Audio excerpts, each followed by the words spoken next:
My name is Denise Hall. I am 31 years old, a captain in the military police stationed at Fort Liberty. I have spent my entire youth protecting this country, standing guard on foreign soil, yet I couldn't protect the one person who mattered most, my own mother. From the monsters disguised as family.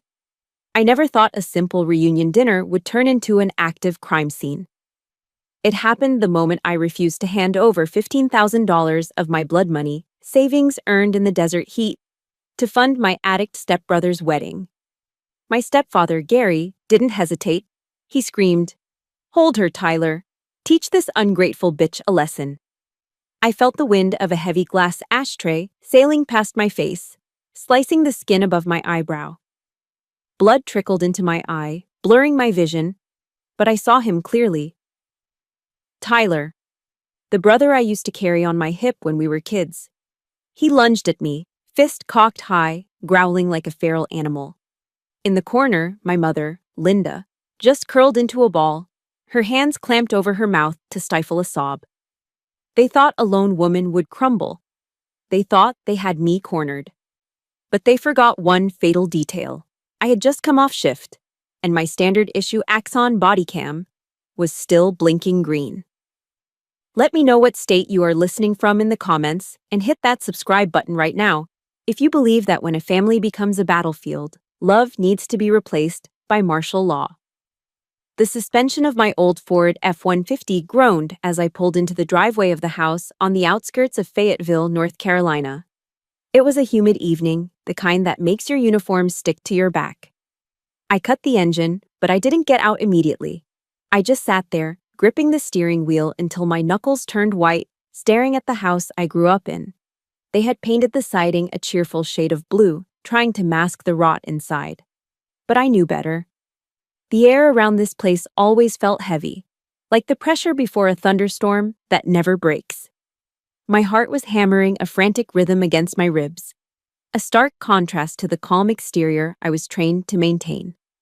My hand drifted up, fingers brushing the cold metal of the captain's bars pinned to my chest. It was a grounding technique. I am Captain Denise Hall, I told myself. I command respect. In my head, the voice of Jocko Willink, whose podcast got me through my toughest deployments, echoed, "Calm is contagious." "Breathe, Denise," I whispered. "No shortcuts. Just discipline." I grabbed my duffel bag and stepped out. I was still in my fatigues, boots laced tight. I hadn't even had time to change after a 12-hour shift dealing with a domestic dispute on base. The irony wasn't lost on me. As I opened the front door, the smell hit me first. It wasn't the smell of home cooking. It was the stale, sour stench of cheap beer and cigarette smoke that had settled into the drywall over 2 decades. "Look who finally decided to grace us with her presence," a voice boomed from the living room. Gary, my stepfather. He didn't get up. He was sprawled in his recliner, feet propped up on the coffee table, a half-empty can of beer dangling from his hand. Next to him sat Tyler, my 26-year-old stepbrother, mirroring his father's posture. They were watching a football game, the volume turned up loud enough to rattle the windows. Neither of them looked at me. In the kitchen, my mother, Linda, was hunched over the stove. She looked smaller than I remembered, her shoulders curved inward as if she were trying to disappear. She was serving dinner like a maid, terrified of making a sound. "Hi, Mom," I said softly, stepping into the kitchen. She flinched, then turned with a weak, watery smile. "Oh, Denise, you're here. Sit, sit. The pot roast is ready." We moved to the dining table. It was a tense affair.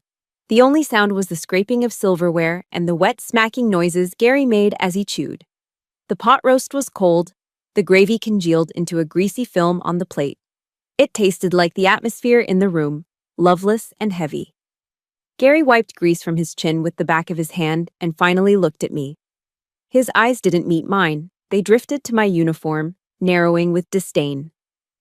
"Still wearing that G.I. Joe costume, huh?" Gary sneered, stabbing a piece of carrot. "You think that makes you special? You think you're some kind of hero?" I kept my eyes on my plate, slicing my meat with surgical precision. "It's my job, Gary. I came straight from work." "Work?" Tyler scoffed, his mouth full. Writing tickets for speeding on base isn't real work, Denise. You're basically a mall cop with a better costume. At least I have a job, Tyler, I shot back, my voice level. How's the job hunt going? Or are you still finding yourself on Gary's couch? Tyler slammed his fork down. I'm an entrepreneur, okay? I have prospects. And besides, I'm busy planning the wedding. It's going to be at the Hilton downtown. Top tier, classy. I almost choked. Tyler had been unemployed for 2 years. He couldn't afford a burger at McDonald's, let alone a wedding at the Hilton. That sounds expensive, I said, glancing at Mom. She was staring intently at her soup bowl, refusing to look up. That was the signal. I knew it. This wasn't a dinner. It was an ambush. Gary cleared his throat, the sound like gravel grinding together. He finished his beer and crushed the can in his hand, setting it on the table with a definitive clack. Speaking of the wedding, Gary started, his tone shifting from mocking to demanding. We ran the numbers. We're a little short. How short? I asked, though I already knew I wouldn't like the answer. 15,000, Gary said. He said it casually, like he was asking to borrow $5 for gas. I know you just got that deployment bonus from your little trip to the sandbox. Go to the bank tomorrow, draw it out, give it to your brother. The room went dead silent. The audacity stole the breath from my lungs. That money wasn't just a bonus. It was hazard pay. It was months of sleeping in a tent, missing birthdays, dodging IEDs, and living in a constant state of hypervigilance. That money was my down payment for a small house, my escape plan. I looked at my mother. Mom, did you know about this? She trembled. Denise, honey, it's for family. Tyler needs a good start. I can't do that, Gary, I said, my voice firm. That money is my savings. I'm buying a house next month. Gary's face turned a deep shade of purple. He slammed his fist onto the table, making the silverware jump. Your money, he roared, spittle flying across the table. Your money is this family's money. Who put a roof over your head when your deadbeat father died? Me. I raised you, I fed you, and now you're going to nickel and dime me? You selfish, ungrateful wretch. I've paid my way since I was 18. I stood up, my chair scraping loudly against the floor. I send Mom money every month. I'm not financing a party for Tyler. It's not a party, it's my wedding, Tyler yelled, jumping up. He was swaying slightly. I could smell the bourbon on him from across the table. You've always been jealous of me. You think you're better than us because you went to college and joined the army. You're just a jealous bitch. Watch your mouth, Tyler, I warned, my command voice slipping out. Gary stood up slowly, his eyes cold and predatory. He looked at Tyler and nodded toward me. She needs to learn respect, Gary hissed. Teach your sister a lesson, son. Show her who runs this house. It happened in slow motion. Tyler, fueled by liquid courage and his father's toxic permission, lunged across the corner of the table. He grabbed the collar of my uniform, bunching the fabric in his fist. Give me the money, he screamed, raising his right hand to slap me. A move he had used on girlfriends before, a move he used to use on me when we were teenagers. But I wasn't a teenager anymore, and I wasn't a victim. My training took over instantly. No thought, just reaction. As his hand came down, I stepped inside his guard. My left forearm blocked his strike, deflecting it harmlessly. Simultaneously, my right hand clamped onto his wrist, twisting it sharply outward while I drove my shoulder into his chest. It was a standard MP takedown maneuver. Leverage over strength. Tyler yelped as his balance vanished. I swept his leg and drove him into the hardwood floor. Thud. The house shook. Tyler hit the ground hard, the air rushing out of his lungs in a wheeze. I held his arm in a lock against his back, pinning him down with my knee. Stay down, I ordered. Do not move. My heart was pounding, adrenaline flooding my system. I looked up, expecting Gary to be rushing me next. I was ready to fight them both if I had to. But Gary wasn't attacking. He was standing by the wall, a terrifyingly calm smile playing on his lips. It was the smile of a man who had just been handed a loaded weapon. He pulled his smartphone from his pocket. He looked at me, his eyes gleaming with malice, and then he tapped the screen. He put the phone to his ear, and in a split second, his demeanor changed. His face crumbled into a mask of sheer terror. He began to hyperventilate, fake tears welling in his eyes. 911, he screamed into the phone, his voice trembling with a performance worthy of an Oscar. Please, send help. It's my daughter.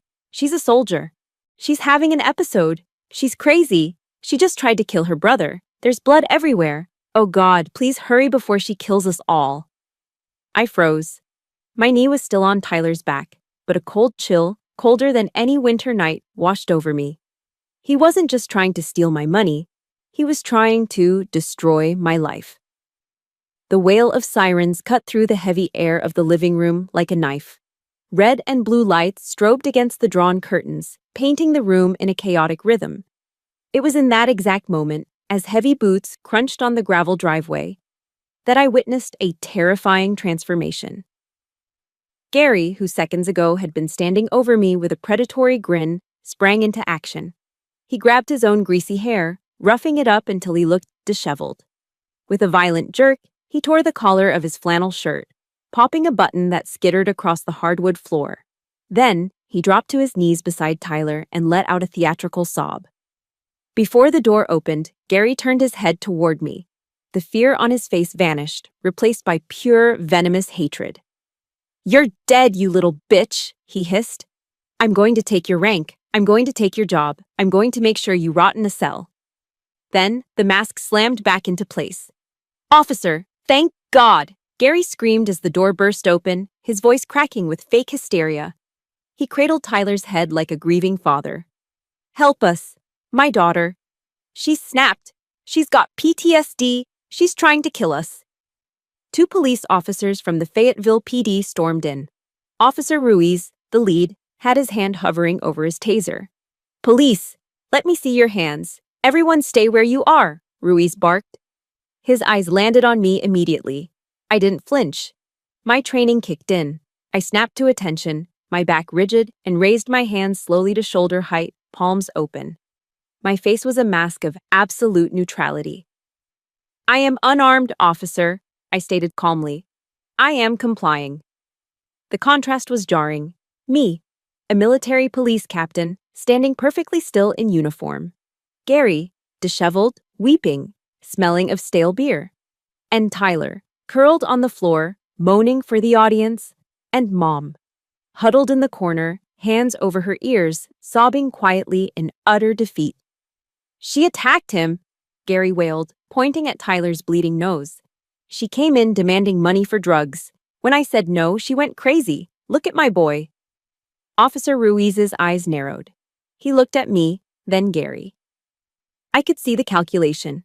Domestic disturbance, veteran, accusation of drugs, and PTSD.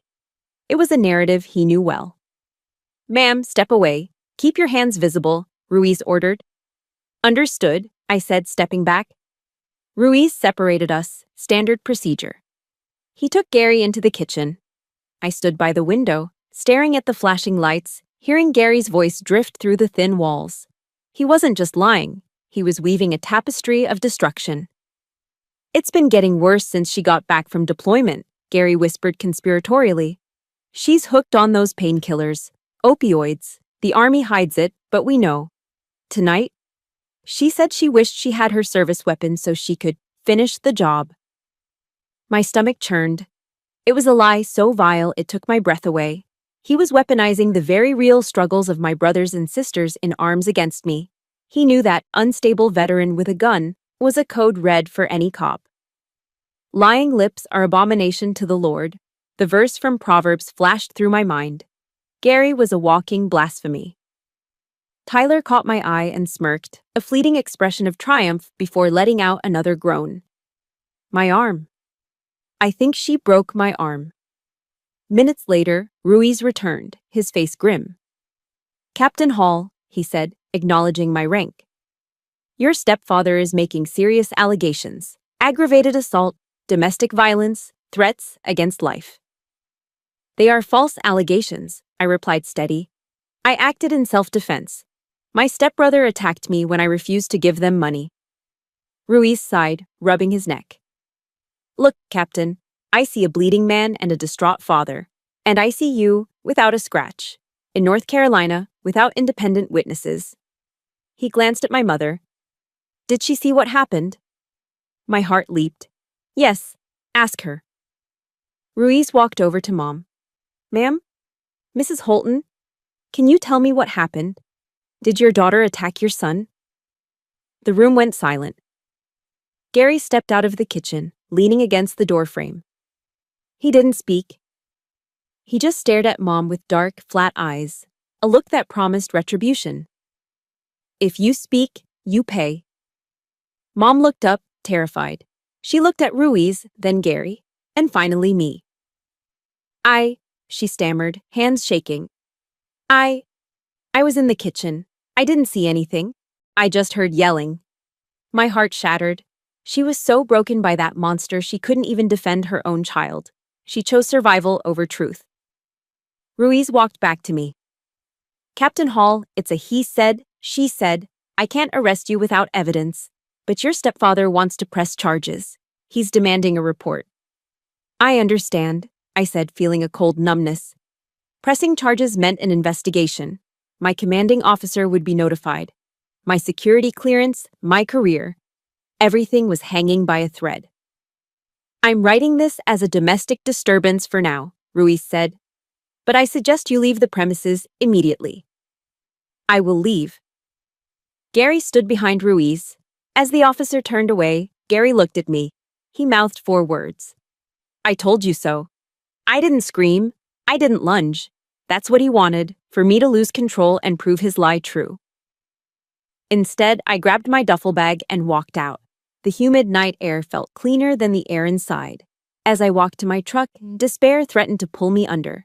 The injustice burned like acid. I had served my country, done everything right. Yet a liar was inside drinking my mother's coffee, while I was treated like a criminal. Before we move on, I need you to do something. If you have ever been the bad guy, just because you stood up for yourself, hit that like button right now. And in the comments, type, I stand, to let me know I'm not alone. I climbed into my truck. My hands trembled as the adrenaline faded. I looked back at the house. Gary was probably celebrating his victory. But as I stared at the dark windows, my hand brushed against my chest pocket. I felt the hard, rectangular outline of something plastic through my uniform. The despair vanished. Gary thought he had won. He thought he had silenced the only witness, but he forgot about the witness that doesn't feel fear. The witness that doesn't lie. I wasn't reacting anymore. I was planning, and God help him when I executed that plan. Gary didn't wait. He didn't even let the sun fully rise over the pine trees of North Carolina before he launched his next attack. He knew he couldn't beat me in a physical fight. I was younger, stronger, and trained to neutralize threats. So, like the coward he was, he decided to hit me where I couldn't defend myself with martial arts. He went for my livelihood. He went for my honor. At 800 hours, while I was on the parade deck at Fort Liberty overseeing a morning drill for new recruits, a call was coming into the Provost Marshal's office. Gary Holton, playing the role of the terrified, law-abiding citizen, was on the line. He wasn't drunk this time. His voice was steady, sober, and laced with a calculated concern that would have fooled anyone who didn't know the devil beneath the skin. I'm afraid for my life, sir, Gary told the dispatcher, his voice recorded on the emergency line. My stepdaughter, Captain Denise Hall. She has unauthorized weapons. She's been talking about ending things, about taking people with her. She threatened to kill the whole family last night. If the army doesn't intervene, I'm terrified she's going to cause a massacre. He knew the trigger words: unauthorized weapons, mental instability, mass shooting threat. In the modern military climate, those words were nuclear. They bypassed all red tape and triggered an immediate, zero-tolerance response. I was barking orders at a platoon of privates, correcting their formation, when I saw a Humvee from the Military Police Investigations Unit pull up onto the grass. 2 MPs stepped out. They weren't smiling. They weren't my friends from the mess hall. They were on duty, and their faces were grim. One of them was Sergeant Miller, a man I had shared coffee with just 2 days ago. He wouldn't meet my eyes. "Captain Hall," Miller said, his voice stiff, "I need you to step away from the platoon." The recruits stopped their drill. 100 pairs of eyes turned to watch. The silence on the parade deck was deafening. "Is there a problem, Sergeant?" I asked, keeping my voice calm, though my heart began to hammer against my ribs. "Ma'am, per order of Colonel Alden, you are to be escorted to headquarters immediately," Miller said. Then he took a breath, like he hated what he was about to say. "I am also ordered to relieve you of your sidearm, temporarily." The air left my lungs. To be disarmed in front of subordinates is the ultimate humiliation for an officer. It's a public declaration that you are no longer trusted, that you are a threat. I felt the heat rise in my cheeks, a burning shame that pricked at my eyes. I unholstered my M17 pistol slowly, cleared the chamber, and handed it to Miller butt first. My hands were shaking, just barely, but enough for me to feel it. "Am I under arrest?" I asked quietly. "Not yet, ma'am. Just detained for questioning regarding a serious allegation." As I walked to the Humvee, flanked by 2 MPs like a common criminal, I could feel the recruits whispering behind me. 12 years of service. 12 years of perfect conduct, of sacrifice, of missed holidays and lonely nights. All of it stained in an instant by the lies of a man who had never served a day in his life. The drive to HQ was a blur. My mind was racing, spiraling into panic. What did he say? How can they believe him? I tried to channel David Goggins. When you think you're done, you're only at 40% of your body's capability. But my mind wasn't tired. It was terrified. We arrived at Colonel Alden's office. The colonel was a man I respected more than anyone. He was a father figure to me, a man of absolute integrity. Being summoned to his office was usually an honor. Today, it felt like walking to the gallows. I was ushered in. The door clicked shut behind me. Colonel Alden didn't ask me to sit. He was standing by the window, looking out, his back to me. On his desk lay a thick manila folder. "Sir, Captain Hall reporting as ordered," I said, snapping a salute. Alden turned slowly. His face wasn't angry. It was worse. It was disappointed. "At ease, Denise," he said, his voice heavy. He picked up the folder and tossed it onto the desk. It landed with a heavy thud that echoed in the silent room. "Gary Holton, your stepfather." "Yes, sir." "He sent an email to the base commander this morning, 5 pages long," Alden said, tapping the folder. "Attached are photos of your brother, Tyler, with a broken nose and a bruised wrist, and a statement from Gary claiming you assaulted them in a psychotic rage over an inheritance dispute." "That is a lie, sir," I said, my voice trembling with suppressed rage. "It was self-defense. They tried to rob me." "He claims you have an opioid addiction," Alden continued, ignoring my defense. "He claims you threatened to use your service weapon to clean house. He's demanding a full CID investigation. He's threatening to go to the press if we don't act." Alden leaned forward, his steel-gray eyes boring into mine. "You know the UCMJ, Captain. Article 133. Conduct unbecoming an officer and a gentleman. If even half of this is true, if you engaged in domestic violence, you're done. Dishonorable discharge, loss of pension, federal prison time." "Sir, please," I pleaded, desperation creeping into my voice. "Gary is a narcissist. He's doing this because I cut him off financially. I have never touched drugs. I have never threatened anyone." "I want to believe you, Denise," Alden said, his voice softening just a fraction. "I really do. But in today's climate, with domestic violence accusations, my hands are tied. Unless you have proof, solid, undeniable proof, I have to suspend your clearance pending an investigation." The room spun. Suspended clearance. That was the death knell. Even if I was cleared months later, the stigma would never leave. My career was over.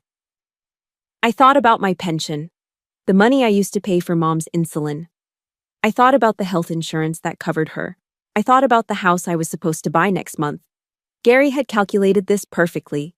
He knew that without the army, I was nothing. He wanted to break me, to strip me of my identity, to make me crawl back to him just like Mom did. He wanted to turn me into a failure so he could control me. I felt a wave of nausea. The walls of the office seemed to be closing in. I was trapped. I was alone. I was going to lose everything because a drunkard decided to ruin me. Think, the inner voice screamed. You are a soldier. Think. What do I have? My word against his? No good. Mom's testimony. She's too scared. My clean record?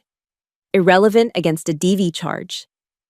I looked down at my uniform, the same uniform Gary had mocked last night, the uniform I had worn straight from work to that hellish dinner. Wait. My hand twitched. I felt a phantom pressure against my chest. Last night. I hadn't changed. I had driven straight there. I remembered unclipping the heavy battery pack of my body cam when I got to the car. But I didn't leave it at the station. I had been in a rush. I had shoved the SD card into my pocket to upload later, per protocol for sensitive domestic disputes. My hand moved slowly, almost involuntarily, to my left breast pocket. My fingers brushed against the Velcro flap. I felt it. A small, hard square of plastic. Cold, sharp-edged. The world stopped spinning. The noise in my head went silent. I looked up at Colonel Alden. The fear in my chest evaporated, replaced by a cold, burning clarity. Gary had made one mistake. He thought I was just a daughter. He forgot I was a cop, and cops collect evidence. Sir, I said, my voice no longer trembling. You said you need proof? Alden looked at me, confused by the sudden change in my demeanor. Yes, proof. I undid the Velcro on my pocket. The sound, reap, was loud in the quiet office. I reached in and pulled out the small black memory card. I held it up between two fingers like a holy relic. I forgot to turn it off, I whispered, a ghost of a smile touching my lips. It's all here, sir. Every word. Every lie. The silence in Colonel Alden's office was thick enough to choke on. He was staring at the small black SD card I held between my fingers, his expression unreadable. To him, it was just a piece of plastic. To me, it was my life. You said you forgot to turn it off? Alden asked, his voice skeptical but curious. Yes, sir, I replied, keeping my hand steady. Per your new directive regarding officer safety during commutes, I kept my Axon unit active until I reached a secure location. When I arrived at my mother's house, I was distracted by the immediate hostility. I never powered it down. I stepped forward and placed the card on the glass surface of his mahogany desk. It made a tiny click sound. This is the raw footage, sir. Unedited, encrypted, time-stamped. It will show you exactly who the aggressor was. Alden looked at the card, then at me. He let out a long, heavy sigh, the kind that comes from a man who has seen too much deception in his career. He reached for the card. If this is what you say it is, Captain, he muttered, inserting it into a card reader connected to his secure terminal. Then Gary Holton is about to have a very bad day. He turned the large monitor on his desk so I could see it too. He clicked the file. The screen went black for a second, then burst into life with the grainy, wide-angle view of my body cam. 8/14 2023. 18:42 hours. The audio kicked in immediately, crystal clear high-definition sound. Give me the money. Tyler's voice filled the office, slurred and aggressive. On the screen, his face was distorted with rage, his fist raised high. The camera jerked as I flinched back. Stay back, Tyler. Stop! My voice on the recording was loud, authoritative. I wasn't screaming in panic. I was issuing commands. Rules of engagement followed. Then came the scuffle. The camera angle tilted wildly as I blocked his strike. The sickening thud of Tyler hitting the floor echoed through the speakers. Stay down. Do not move. Alden leaned forward, his eyes glued to the screen. He watched as I pinned Tyler. But then, the camera stabilized. It was pointing directly across the room, directly at Gary. On the screen, Gary wasn't scared. He wasn't running to help his son. He was standing by the wall, phone in hand. And then, he smiled. It was a smile that chilled the room, a smirk of pure, calculated malice. Alo 911, Gary's voice rang out, shifting instantly from a grunt of exertion to a high-pitched shriek of terror. "Please, send help. It's my daughter. She's a soldier. She's having an episode." We watched as Gary ruffled his own hair. We watched as he tore his collar. We watched him drop to his knees and fake a sob, all while casting a hateful glare at the camera lens he didn't know was recording. "Son of a bitch," Alden whispered. The video ended. The screen froze on that final image of Gary's face, the mask of a victim, slipping just enough to reveal the predator underneath. For a moment, nobody moved. The only sound was the hum of the computer fan. Then, Colonel Alden exploded. Bam! He slammed his fist onto the desk with such force that his ceramic coffee mug jumped an inch into the air, splashing dark liquid onto the blotter. His face, usually composed, was beet red. "That bastard!" Alden roared, pushing his chair back. He dared to use my office, my MPs, my resources for a personal vendetta." His anger wasn't directed at me anymore. It was a righteous fury, the kind only a commander feels when his troops are attacked dishonorably. He files a false report with a federal agency. Alden paced behind his desk, his hands clenched into fists. He slanders a commissioned officer. He wastes taxpayer money on a witch hunt because you wouldn't give him cash for a wedding? He stopped pacing and looked at me. The disappointment in his eyes was gone, replaced by a fierce, protective pride. "Captain Hall," he said, his voice dropping to a low rumble. "You acted with exemplary restraint. You followed the use of force continuum perfectly. You de-escalated. You neutralized the threat without causing excessive harm. And you maintained discipline while that parasite tried to destroy you." "Thank you, sir," I said, feeling the knot in my chest loosen for the first time in 24 hours. "You are cleared, Denise," Alden said firmly, pulling the SD card out and handing it back to me. "Effective immediately. Your sidearm will be returned. The suspension is lifted." He walked back to his desk and picked up the phone. "Get me the Judge Advocate General's office," he barked into the receiver. "And get the Fayetteville police chief on the line. I want to report a case of filing false charges and harassment of a federal officer." He hung up and looked at me with a grim smile. "I'm not going to let this slide. We're going to send a cease and desist letter so heavy it'll crush his mailbox. And if he breathes in your direction again, I'll have the FBI at his door for interfering with military duties." "John 8:32, sir," I said softly, a wave of relief washing over me. "And ye shall know the truth, and the truth shall make you free." "Amen to that, Captain," Alden nodded. "Dismissed. Go get your gun back." I saluted, turned on my heel, and walked out of the office. The air in the hallway felt lighter. The MPs who had escorted me looked confused as I walked past them, head held high, straight to the armory to reclaim my M17. I had won. The evidence was irrefutable. My career was safe. My honor was intact. But as I sat in my car in the parking lot, clipping my holster back onto my belt, the victory began to taste like ash. I closed my eyes, and the image from the video played back in my mind. Not Gary's smirk, not Tyler's fist. It was Mom. In the corner of the frame, blurry and out of focus, was my mother. She was huddled against the china cabinet, her hands over her ears, shaking like a leaf. She looked so small, so terrified. Gary hadn't just lied to the police. He had terrorized her into silence. He was controlling her, draining her, using her fear to feed his own ego. I realized then that this wasn't over. Clearing my name was just the first battle. The war was still raging inside that house. Gary wasn't just a liar. He was a parasite. A tick burrowed deep into the skin of my family, sucking the life out of the host until there was nothing left. And you don't negotiate with a parasite.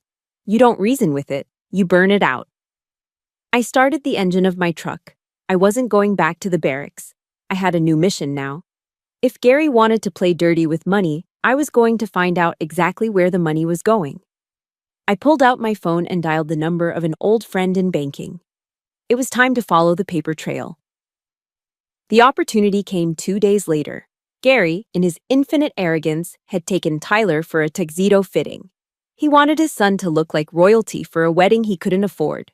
And of course, he was paying for it with credit cards that were likely already maxed out. I watched from down the street in my rental car as Gary's truck pulled away. As soon as they turned the corner, I drove up the driveway. The house felt different when they weren't there. It wasn't angry. It was just sad, cold. I used my key to let myself in. The air conditioning was off to save money, yet the house felt freezing. I found Mom at the kitchen table. She wasn't cooking or cleaning. She was just sitting there, staring at a pile of envelopes. Some were unopened, others were torn open, their contents spilling out like confetti of doom. Final notice, past due, collection agency. Mom, I said softly. She jumped, her hand flying to her chest. Denise, you shouldn't be here. If Gary comes back... He's gone for at least 2 hours, I said, pulling out a chair and sitting opposite her. We need to talk, right now. She looked away, her fingers nervously picking at the edge of a utility bill. About what? There's nothing to talk about. Mom, look at this table. I gestured to the sea of red ink. I need to see the bank accounts. I need to see the savings. Dad's 401k that he left you. Where is it? It's fine, she whispered, her voice trembling. Gary handles the finances. He says he's investing. He says the market is down right now, but it'll bounce back. He says we're going to double our money soon. Investing, I repeated, skepticism dripping from my voice. Mom, Gary hasn't held a steady job in 5 years. What is he investing in? Crypto, she mumbled, and some sports tech company. My stomach dropped. It was the classic script of a financial predator. Open the laptop, Mom, I ordered, my tone leaving no room for argument. Log into the joint account, now. She hesitated, tears welling up in her eyes. He'll be so mad if he finds out. He tried to have me arrested, Mom, I snapped, slamming my hand on the table. He tried to ruin my life. I don't care if he gets mad. Open the damn computer. She flinched, then slowly pulled Gary's laptop toward her. Her hands shook as she typed in the password. Tyler, born, 1 son. Of course, the banking portal loaded. I spun the laptop around so I could see. I didn't just gasp. I felt the blood drain from my face. The screen was a crime scene. The checking account balance, $412. 10. Overdrawn. The savings account, $5. 4. But the real horror was the transaction history. It scrolled down like a litany of sins. BetMGM, 5 noins. BetMGM, 200. BetMGM, $1,000. Gary wasn't investing in tech. He was gambling. Thousands of dollars, gone in seconds on a sports betting app. Then, there were the others. Joe's Liquor Warehouse, 145. The Platinum Club, 300. A strip club downtown. Venmo to Tyler Holton, 500. Venmo to Tyler Holton, 500. Venmo to Tyler Holton, 500. Mom, I whispered, pointing at the screen. He's not investing. He's burning your money. He's giving it to Tyler. He's spending it on strippers and booze. Mom stared at the screen, blinking rapidly as if trying to make the words change. No, that can't be right, he said. And where is Dad's 401k? I clicked on the retirement tab. The page refreshed. Total balance, 0.0. Status, closed. Full withdrawal executed 06/12/2022. It's gone, I said, my voice hollow. All of it, $80,000. Gone. Mom made a sound like a wounded animal, a low keen that vibrated in her chest. My retirement. That was for my care home. That was for... Wait, I said, spotting a notification in the email inbox open in the other tab. The subject line read, Urgent, Reverse Mortgage Default Warning. I clicked it. My heart stopped. Dear Mr. and Mrs. Holton, this is a final notification regarding the reverse mortgage taken out on the property of 124 Oak Street. Due to failure to pay property taxes and insurance as stipulated in the agreement, the loan is in default. Foreclosure proceedings will begin in 30 days unless the balance of $12,000 is paid immediately. Mom, I looked at her, horror washing over me. Did you sign papers for a reverse mortgage? What? No, she cried. I never signed anything. Gary brought some papers home a year ago, but I said no. I said I wanted to leave the house to you. I pulled up the attached PDF of the contract. There, at the bottom, was a signature. Linda Hall Holton. But it wasn't her handwriting. It was shaky. Forced. It was a forgery. He forged your signature, I said, the realization hitting me like a physical blow. He took out a reverse mortgage. He took the equity out of the house. Probably spent that too. And now he hasn't paid the taxes. Mom. The bank is going to take the house. In 30 days. No, Mom whispered. She stood up, swaying on her feet. No, this is my home. Your father built this porch. I raised you here. Look at it, I yelled, turning the screen to face her fully. This is how he loves you. He stole your retirement. He stole your savings. And now he sold your house out from under you to pay for his gambling addiction and Tyler's lifestyle. Mom looked at the red numbers, the zeros, the foreclosure notice. Her face went gray. All the blood left her lips. She clutched her chest, her eyes rolling back slightly, and collapsed onto the sofa. Mom! I rushed to her side. She wasn't having a heart attack. She was having a breakdown. A complete and total collapse of her reality. She curled into a fetal position, burying her face in the cushions, and let out a scream. It wasn't a scream of fear. It was a scream of pure, unadulterated grief. It was the sound of a woman realizing she had slept next to a monster for 10 years. I'm so stupid, she sobbed, her voice muffled. I'm so stupid. I thought he changed. I thought he loved me. You're not stupid, Mom, I said, stroking her hair, feeling a cold, hard rage solidifying in my gut. You were manipulated. You were gaslit. This is financial abuse. I looked around the room, the peeling paint, the old furniture.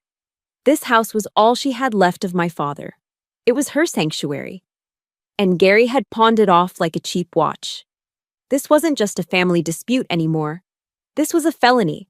Wire fraud, forgery, elder abuse. My sadness evaporated. In its place, something else took root. Disgust. Pure, visceral disgust. Gary Holton wasn't a man. He was a parasite. A leech that had attached itself to my mother, draining her dry until she was a husk. And now he was ready to discard her on the street. Mom sat up suddenly, her eyes wild with panic. She reached for her phone on the coffee table. I have to call him, she gasped, her fingers fumbling with the screen. I have to ask him. Maybe there's a mistake. Maybe he can fix it. I watched her, my heart breaking. Even now, after seeing the evidence, her instinct was to go to him, to beg him for a solution to the problem he created. It was the trauma bond talking. I reached out and grabbed her wrist. Hard. Before we see if Linda makes that call, I have a question for you. Have you ever trusted someone with your life, only to find out they were stealing your future behind your back? If you have, or if you just support justice for victims of financial abuse, hit that like button right now. And drop a comment saying, protect the vulnerable so we can show the world we are watching. No, I said firmly, looking straight into her terrified eyes. You are not calling him. But Denise, if you call him now, he will lie, I said, my voice dropping to a command whisper. He will spin a story. He will blame the bank. He will blame the economy. Or worse, he will blame you. And then he will drain whatever cash is left in his pocket and disappear. Then what do we do? She wailed. I'm going to be homeless. No, you're not, I said. Because you have me. And I'm a soldier. We don't retreat, we reload. I took the phone from her hand and set it down. Mom, do you want to lose this house, or do you want to fight? She looked at me. For the first time in a decade, I saw a spark in her eyes. It was faint, buried under layers of shame and fear. But it was there. I want to fight, she whispered. Good, I said. Then wipe your tears. We have work to do. Mom's hand hovered over the call button, her thumb trembling. Her face was pale, sweat beading on her forehead despite the chill in the room. I have to ask him, she whispered, her voice cracking with desperation. Maybe Maybe he can explain. Maybe it's a mistake. I moved faster than I had in years. I reached across the kitchen table and snatched the phone from her hand, sliding it into my pocket. No, I said, my voice sharp and commanding. It wasn't a daughter speaking to a mother. It was a soldier speaking to a civilian who was about to walk into a minefield. Give it back, she cried, reaching for me. He's my husband. I need to talk to him. I grabbed her shoulders, my fingers digging into the soft fabric of her cardigan. I forced her to look at me. Her eyes were wild, dilated with panic, the classic look of a victim in the thrall of a trauma bond. Mom, listen to me, I said, keeping my voice steady but intense.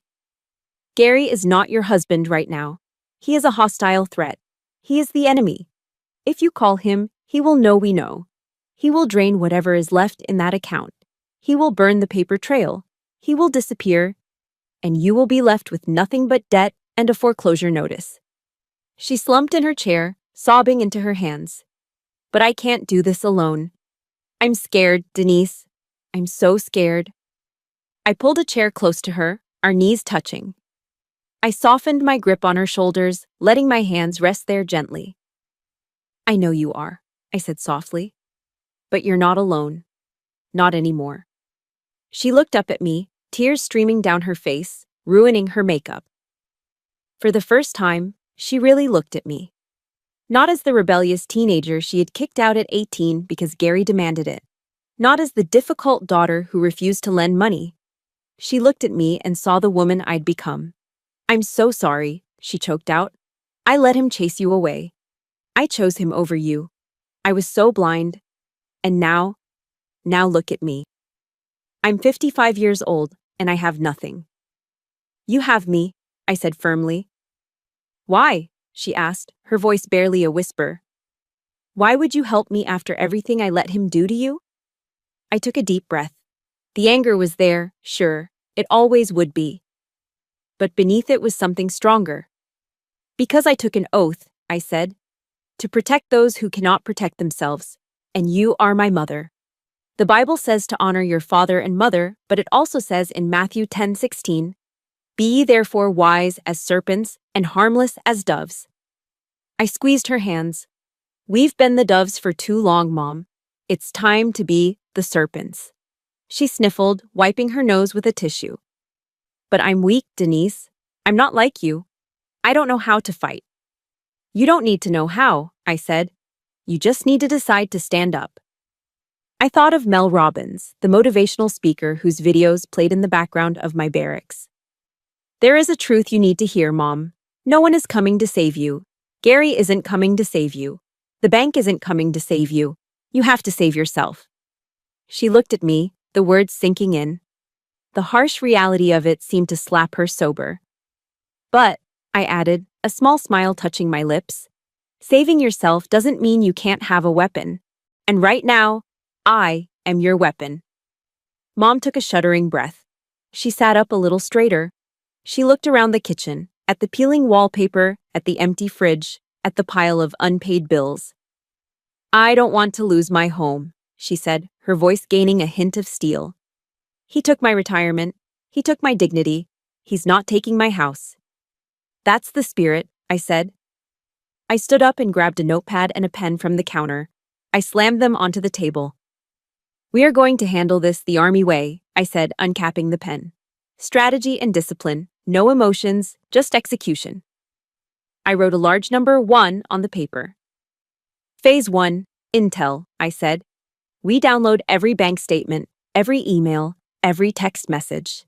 We document the forgery on the mortgage papers. We build a file so thick it could kill a man if you dropped it on him. I wrote number 2. Phase 2, legal air support, I continued. I know a lawyer, Margaret Crane. They call her the Iron Lady of Fayetteville. She eats guys like Gary for breakfast. We get her on retainer today.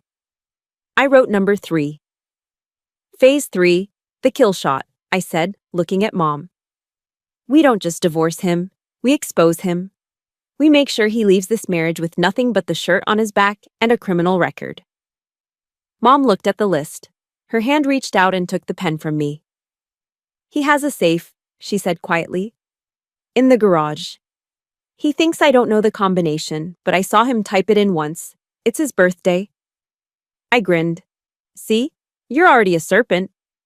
Open it, she said. Whatever is in there, let's add it to the pile. We spent the next hour raiding our own home. We found cash stashed in envelopes. We found pawn shop receipts for jewelry Mom thought she had lost. We printed bank statements until the printer ran out of ink. By the time we were done, the kitchen table looked like the war room at the Pentagon. Mom signed the power of attorney document I had downloaded and printed. Her signature was firm this time, no shaking. I trust you, Denise, she said, handing me the paper. Do whatever it takes. I will, I promised. I pulled out my phone again. This time, I wasn't calling a friend. I was calling a shark. I dialed the number for Margaret Crane's office. It rang twice. Law offices of Crane and Associates, a receptionist answered. This is Captain Denise Hall, I said, my voice crisp. I need to speak to Margaret Crane immediately. Tell her I have a case involving high-level financial fraud, forgery, elder abuse, and a narcissist who thinks he's smarter than the U.S. Army. There was a pause, and then a click. A moment later, a raspy, smoky voice came on the line. It sounded like whiskey and nails. Captain Hall, Margaret Crane said, you had me at narcissist. Talk to me. I have video evidence of assault, I said, looking at Mom, who was now calmly shredding Gary's credit card offers. I have bank statements showing gambling debts paid with stolen retirement funds. I have a forged reverse mortgage contract, and I have a very angry mother who is ready to burn it all down. Margaret Crane let out a laugh. It was a loud barking sound, a sound of pure delight. Captain, she said, you just described my dream case. I've been bored all week. Bring everything to my office in an hour. I'll clear my schedule. I hung up the phone and looked at Mom. Pack a bag, I said. You're coming with me. We're going to a hotel tonight. When Gary comes home to an empty house and a missing safe, the war officially begins. Mom nodded. She stood up and walked to the bedroom. She didn't look back. The victim was gone. The survivor had taken her place, and Gary Holton had no idea what was coming for him. The week leading up to the wedding was a masterclass in psychological warfare. But for the first time in our lives, Mom and I were the ones holding the trigger. Gary and Tyler thought they had won. They mistook our silence for submission. They interpreted Mom's quiet nodding as defeat. When Gary demanded Mom iron his shirt for the rehearsal dinner, she did it without a word. When Tyler bragged about the honeymoon suite he had booked on a credit card that was technically already defaulted, I just smiled and said, "That sounds lovely, Tyler."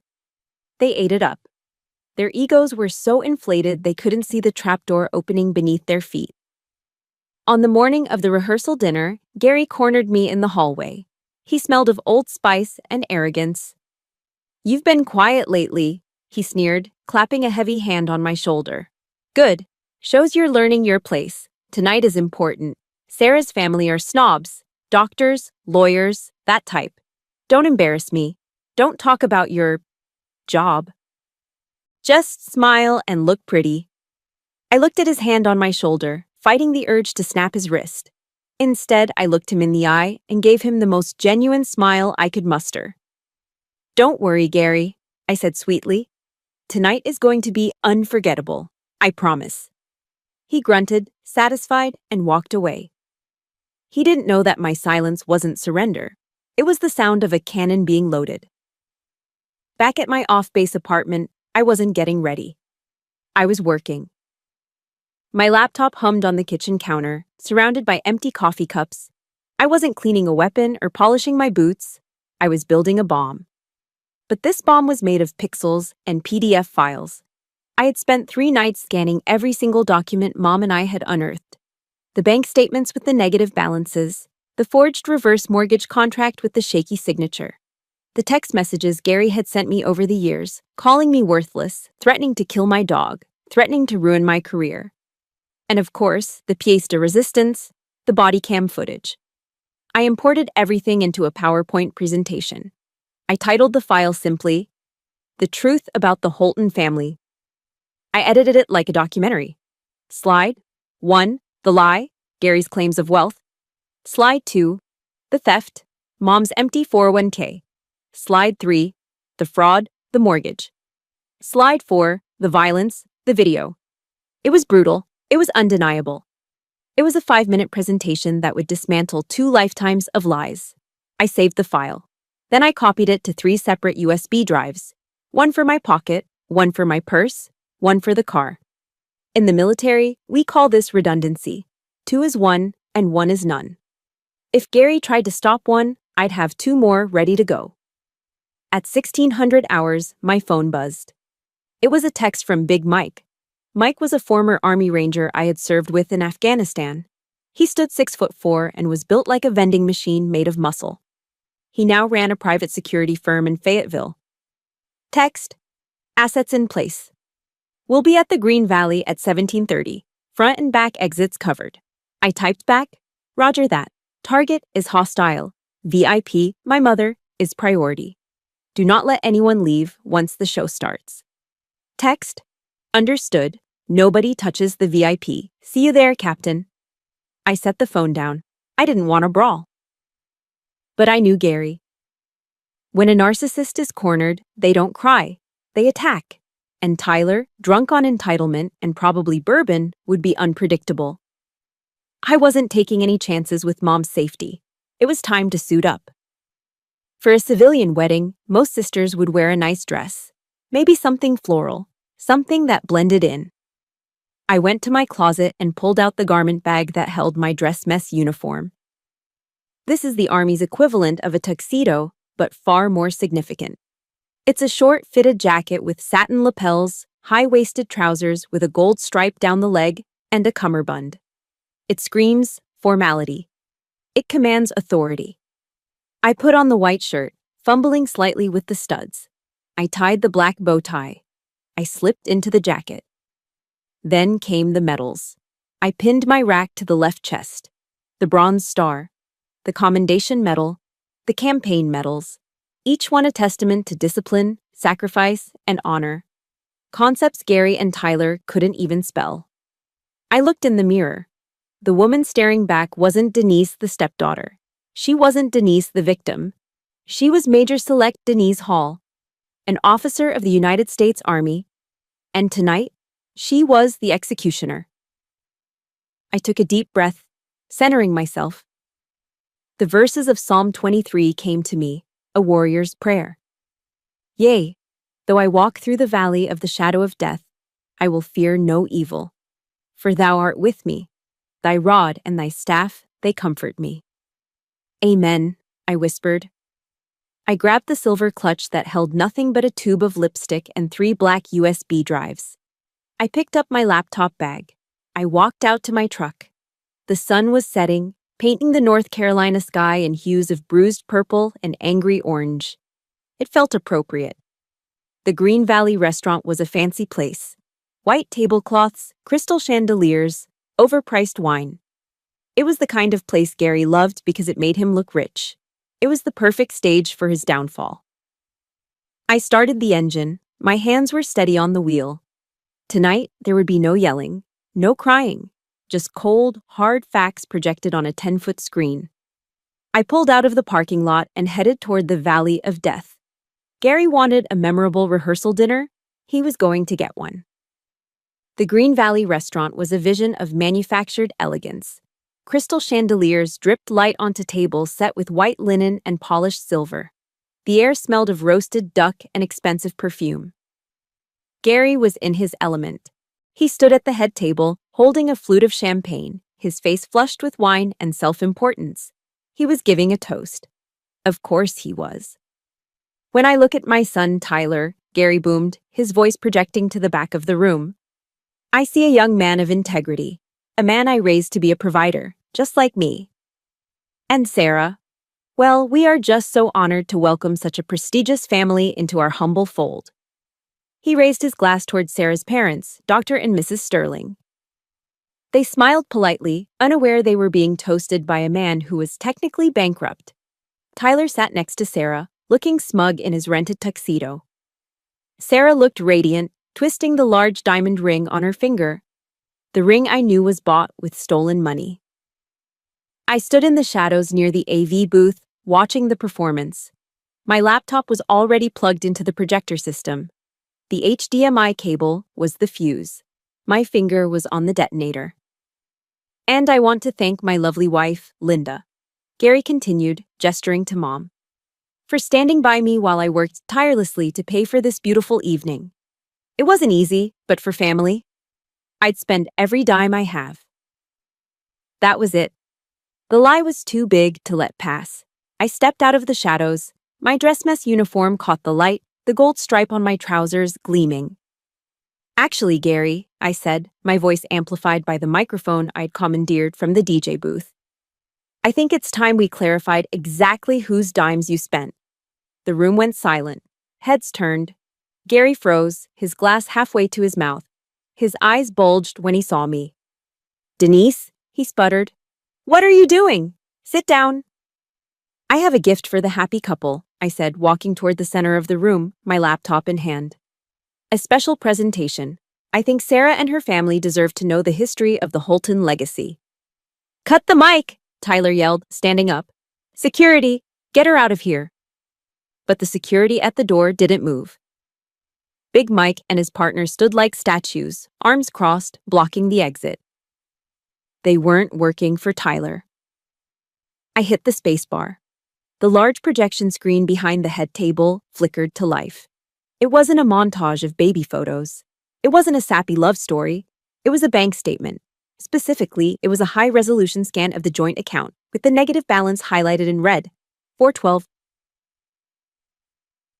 Next was the 4.01k withdrawal records 0.000, and below that, a list of credit card debts totaling $150,000. A gasp rippled through the room. It started as a murmur and grew into a wave of shock. What is this? Dr. Sterling asked, putting on his glasses. This, I said, my voice calm and clinical, is the financial reality of the man who claims to be paying for this dinner. Tonight's meal? Paid for with stolen retirement funds from my mother, Linda Hall. That ring on Sarah's finger? I clicked to the next slide. A credit card statement showing a $5,000 charge at K Jewelers, followed immediately by 3 charges at the Platinum Club. Bought with a credit card taken out in my mother's name without her consent, I finished, along with a few $1,000s in lap dances. Sarah gasped, pulling her hand back as if the ring had suddenly burned her skin. She looked at Tyler. Tyler, is this true? She's lying, Tyler screamed, his face turning a mottled red. She hacked the bank. She's jealous. Am I? I asked. Let's see what kind of man you really are, Tyler. I hit the spacebar again. The screen went black for a second. Then, the audio kicked in. Give me the money. The video from my body cam played on the 10-foot screen. It was loud. It was violent. It was undeniable. The room watched in horrified silence as Tyler, the man of integrity, lunged at his sister with a fist raised. They watched him get slammed to the floor. They heard the wet thud. And then they saw Gary. They saw the smirk. They saw the performance. They heard the lie. She's crazy. She's trying to kill us. Mrs. Sterling stood up, her hand covering her mouth. Oh my God, she whispered. They're monsters. Gary dropped his champagne glass. It shattered on the floor, the sound sharp and final. Turn it off, Gary roared.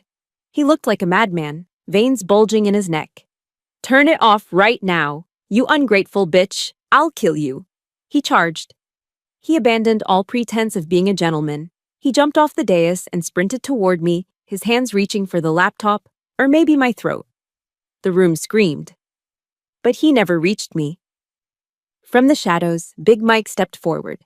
He moved with surprising speed for a man of his size. He didn't tackle Gary. He simply stepped into his path and braced himself. Gary slammed into Big Mike like a bird hitting a windshield. Oof! The impact stopped Gary dead in his tracks. He bounced off Mike's chest and stumbled back, wheezing. Mike didn't even flinch. He just looked down at Gary with the impassive stare of a man who had guarded generals in war zones. Sir, Mike rumbled, his voice deep and threatening. I strongly suggest you do not touch the major.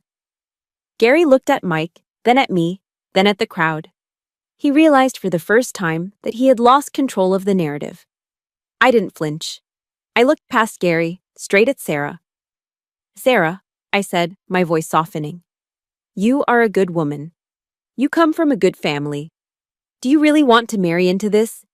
A family of liars, thieves, and abusers. Look at them. Look at the debt. Look at the violence. Is this the life you want? Sarah was trembling. Tears were streaming down her face, ruining her bridal makeup. She looked at Tyler, who was still standing by the table, looking small and pathetic. Tyler, Sarah said, her voice shaking. Did you know?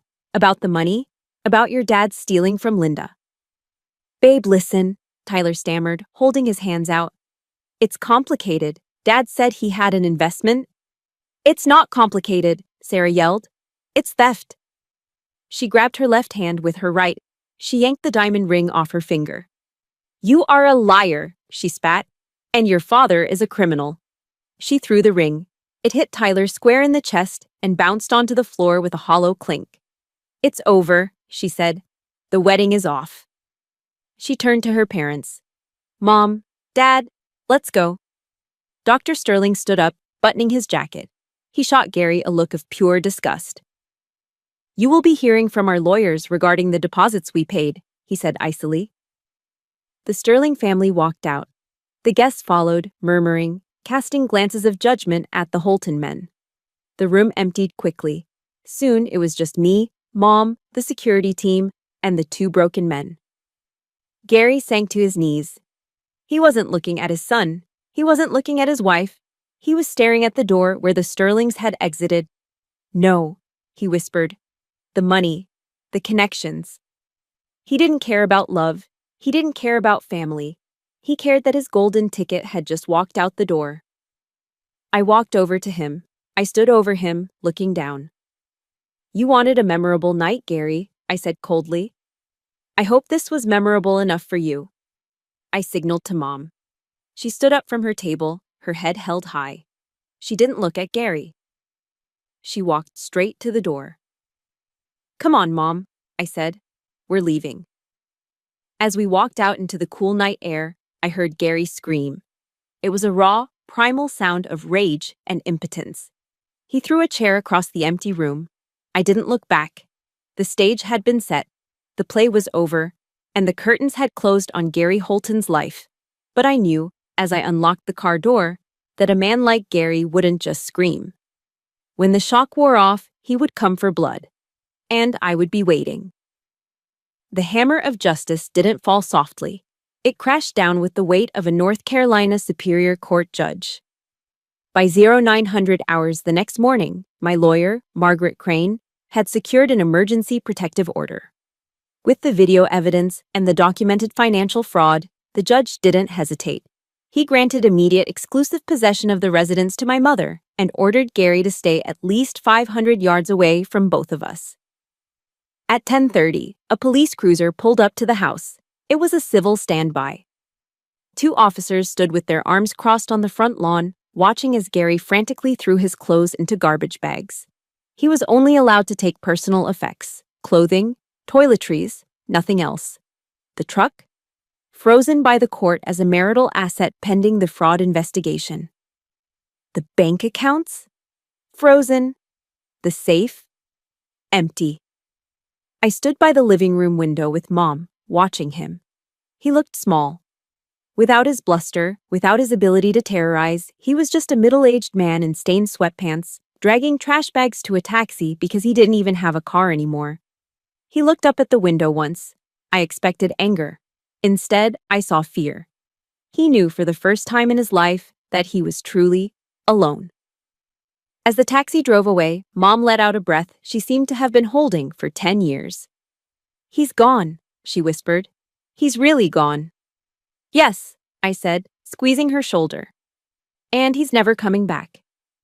The air in the house felt different, lighter. For the first time, the sunlight streaming through the window didn't feel like an intruder. It felt like a guest. But the fallout wasn't over. Tyler was the next domino to fall. News of the rehearsal dinner disaster had spread through Fayetteville like wildfire. In a military town, reputation is everything. By noon, Tyler had been fired from his consulting gig, which was really just a nepotism hire by one of Gary's drinking buddies. At 2:05 p.m., there was a banging on the front door. I opened it to find Tyler. He looked like a wreck. His eyes were bloodshot, his shirt was untucked, and he reeked of stale bourbon. "Denise," he slurred, leaning against the doorframe. "You gotta help me. Sarah blocked me. My boss fired me. My landlord is kicking me out tomorrow if I don't pay rent." He looked at me with those puppy dog eyes that had worked on Mom for 26 years. "You got that bonus money, right?" he pleaded. "Just a loan, sis. I'll pay you back, I promise. I'm your brother." I looked at him. I didn't see a brother. I saw a 26-year-old man who was still acting like a 6-year-old waiting for a handout. "No, Tyler," I said calmly. "What?" He blinked, confused. But I have nowhere to go." "Then figure it out," I said. "You wanted to be a big shot? You wanted to be the golden child? Well, welcome to the real world. In the real world, you don't get bailed out when you assault people and steal from your mother." "You're heartless," he spat. "No," I said, stepping back to close the door. "I'm teaching you the only lesson Gary never did. It's called accountability." I slammed the door in his face. I locked the deadbolt. That night, the police scanner app on my phone chirped. DUI crash on Skibo Road. Suspect identified as Tyler Holton. Hit a utility pole. He was alive, but he was in custody. He wouldn't be bothering us for a while. One down, one to go. I knew Gary wouldn't fade away quietly. Narcissists don't accept defeat. They seek revenge. So, I prepared. I spent the next week turning Mom's house into a fortress. I installed motion sensor floodlights. I upgraded the alarm system. And I waited. It happened 7 days later. It was 2:15 a.m. on a Tuesday. A moonless, humid night. I was sleeping on the couch in the living room, fully dressed, my expandable baton resting on the coffee table. Beep, beep, beep. The perimeter alarm on the back door chirped softly. It wasn't the loud siren. I had set it to silent alert so I wouldn't panic Mom. I sat up instantly. My heart rate spiked, but my mind was ice cold. I checked the camera feed on my phone. There he was, Gary. He was stumbling around the back patio, wearing dark clothes that were too tight for him. He was holding a crowbar. He looked drunk, angry, and dangerous. He jammed the crowbar into the frame of the sliding glass door. He pushed. The lock groaned. According to North Carolina's castle doctrine, I could have shot him the moment he breached that door. I had my service weapon in the safe. It would have been legal. It would have been easy. But I didn't want his blood on my floor. I wanted him to suffer a fate worse than death for a man like him. I wanted him to be humiliated by the system he thought he could outsmart. I grabbed my baton. I flicked it open. Click, clack, a solid bar of steel. I moved to the shadows of the kitchen, pressing my back against the refrigerator. Crack! The glass door shattered. Gary reached in, unlocked the latch, and slid the door open. He stepped into the kitchen. He was breathing heavily, muttering to himself. "Bitch! Think you can take my house? I'll show you." He took 2 steps. That was all he got. I stepped out of the shadows. "Police! Drop the weapon!" I shouted, my voice booming in the small kitchen. Gary spun around, raising the crowbar. He was slow, clumsy, drunk. I didn't hesitate. I swung the baton low, striking his right forearm, the radial nerve motor point. Thwack! Gary screamed and dropped the crowbar. It clattered loudly on the linoleum. Before he could recover, I spun him around, kicked the back of his knee, and drove him face first into the floor. Slam. "Stay down!" I yelled, pressing my knee into the small of his back. I grabbed his right arm and twisted it behind him in a compliance lock. "Get off me!" he howled, thrashing like a fish on a hook. "This is my house." "Not anymore, Gary," I whispered into his ear. "You are under arrest for breaking and entering, assault with a deadly weapon, and violation of a protective order. The sirens were already wailing in the distance. I had triggered the silent police alarm the moment he stepped on the porch. Within minutes, the kitchen was swarming with uniforms. This time, Officer Ruiz wasn't there, but the officers who arrived knew exactly who I was. They knew about the EPO. They hauled Gary up. His nose was bleeding from hitting the floor. His hands were cuffed tightly behind his back. As they dragged him out the front door, he saw Mom standing at the top of the stairs in her bathrobe. "Linda!" he screamed, desperate now. "Linda, tell them to let me go. I'm your husband." Mom looked down at him. She didn't tremble. She didn't look away. She simply tightened the belt of her robe and said, "My husband died 10 years ago. You're just the mistake I finally fixed." The officers shoved him into the back of the squad car. He kicked the window, screaming curses, blaming everyone but himself. I stood on the porch with Mom, watching the red and blue lights flash against the oak trees. The engine started. The car pulled away, taking the noise, the anger, and the toxicity with it. As the taillights faded into the darkness, the only sound left was the chirping of crickets and the steady rhythm of our own breathing. "It's over, Mom," I said, putting my arm around her. She leaned her head on my shoulder. "Yes," she said. "It's finally over." We went back inside and locked the door. But this time, we weren't locking ourselves in a prison. We were locking the world out of our sanctuary. Gary was gone. Tyler was gone. The parasites had been purged, and for the first time in a long time, I slept without a weapon within reach. 3 months later, the North Carolina sky was a piercing, brilliant blue. Not a cloud dared to mar the perfection of the morning at Fort Liberty. The parade deck was filled with the crisp sound of boots snapping to attention and the flutter of the American flag in the gentle breeze. I stood center stage, my spine straight as a rod, facing Colonel Alden. "Attention to orders," the adjutant bellowed over the PA system. The crowd fell silent.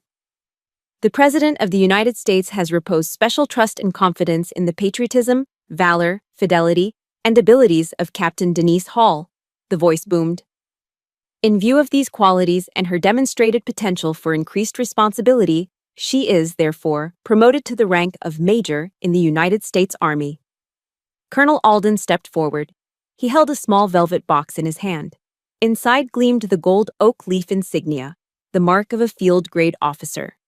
He smiled, a genuine fatherly smile that crinkled the corners of his eyes. "You earned this, Denise," he said quietly, so only I could hear. "Not just for what you did in uniform, but for the battle you won out of it." He removed my old captain's bars and pinned the new gold oak leaves onto my collar.